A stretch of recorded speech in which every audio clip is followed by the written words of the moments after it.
The American Dream. The concept was born in 1931, the brainchild of a man named James Truslow Adams. He described it as the dream of a better, richer, and happier life for all our citizens.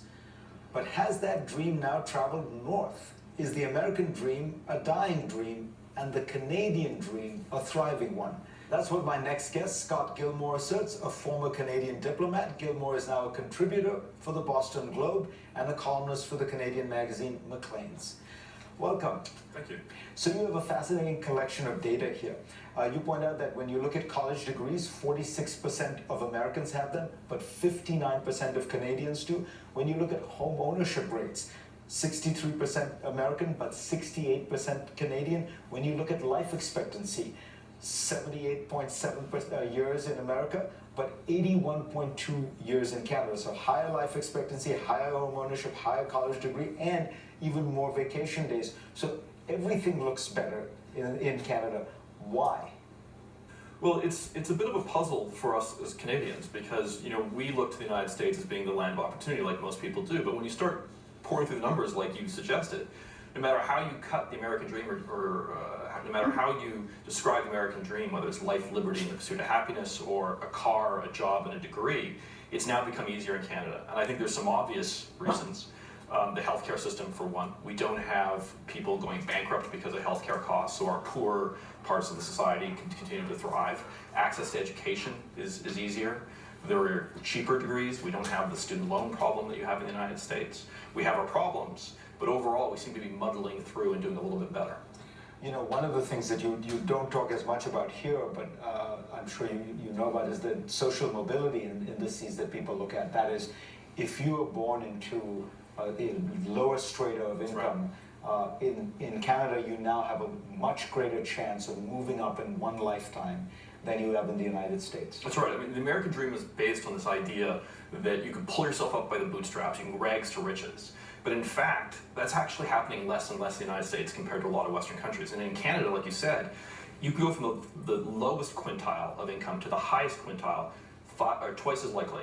And another related statistic is that the correlation between your family, your parents' income, and your income is half as strong in Canada. So regardless of what your parents do, you can have a better chance of making it. That's a very important one, because what it strikes at, it seems to me, is in large part education.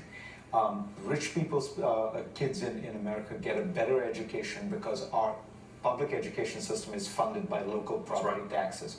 Whereas in Canada, no matter whether you're rich or poor, you're going to get a school that's about as good and at very high quality. I mean, we would like to think that some of our best universities compare to Harvard and Yale and Princeton. I don't think that they're quite at that level. But nonetheless, across the board, our universities nationally, which are very accessible, are world-renowned good institutions. And you can go through it without going broke. Right. But at the primary level, I think your system is incredibly equal and high quality, right?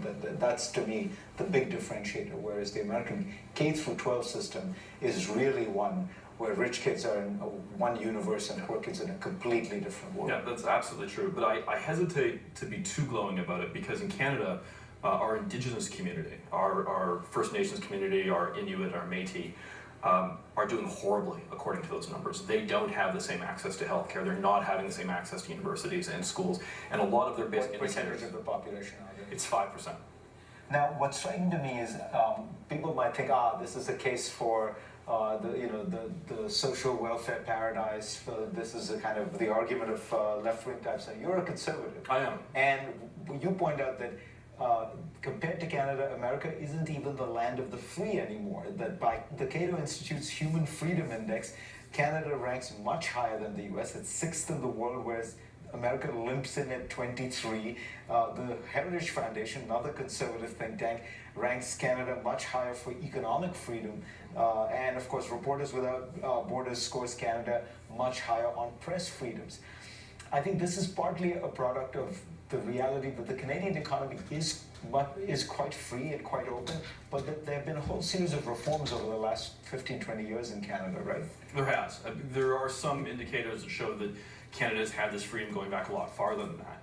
But under the previous conservative government, and frankly the new liberal government, there is a recognition that overall welfare of the society is driven by a healthy private sector. And so a lot of effort is put in to try to figure out how can we create a level playing field for everybody, but one where people can prosper. But you know, when you talk about freedom and the American dream, the statistic that I find the most troubling is that in the United States, your average American is 6 times more likely to be incarcerated in prison or in jail than your average Canadian, or European for that matter. And I don't think that's something that Americans realize, how the prison system and the justice system here is so different from the rest of the Western world. And we have an Attorney General who says he thinks the problem in America is there aren't enough people in prison. That's right. Let me ask you about 2 things Donald Trump has talked about. Sure. And focus in on them. During the campaign, this is something he would not like to remember, but he once pointed out that universal healthcare systems do seem to work sometimes pretty well, single-payer systems, and he pointed specifically to Canada. So you're a conservative, great free market advocate.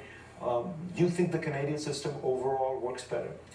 Objectively, it does. The Canadian system has problems, and I would argue as a Canadian, huge problems, but nonetheless, you can see it in all of the outcomes, whether it's life expectancy, infant mortality, or just overall healthiness. Canadians are doing better, and I think it's because at a much lower cost. at a much lower What cost. do you spend as a percentage of your GDP? I couldn't say that, but I know that it's about 1/2 of what it's spent in the United States. So is this reality of a Canadian dream leading to the very un-Canadian phenomena of arrogance?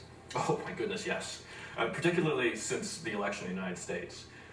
Canada has reacted with fascination and horror and not a little bit of smugness at what we've seen unfold here compared to politics in Europe and politics in Canada. It's something that it's hard for us to understand.